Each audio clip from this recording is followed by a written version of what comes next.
अस्सलाम वालेकुम। Hello viewer, कैसे हैं आप? उम्मीद करता हूँ आप सब खैरियत से होंगे।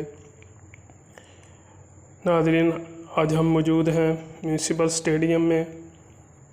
हैजी, ये आपके सामने देखा जा सकता है पहलवान किस तरह अपने अखाड़े में वर्कआउट करते हैं। ये माशाल्लाह हमारे चन्नू के मानेज पहलवान हैं जो अखाड़े में वर्कआउट कर रहे हैं। इस कस्सी का वज़न तकरीबन 20-25 किलो है जिसके साथ ये वर्कआउट कर रहे हैं।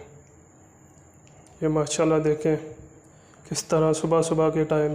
वो जो पीछे आपको बेंच नज़र आ रहे हैं, उस पे जब लोग वॉक करके थक जाते हैं तो उधर थोड़ी देर बैठ के सांस वगैरह ले लेते हैं। वो सामने आदमी बैठे हुए सैर करने के बाद।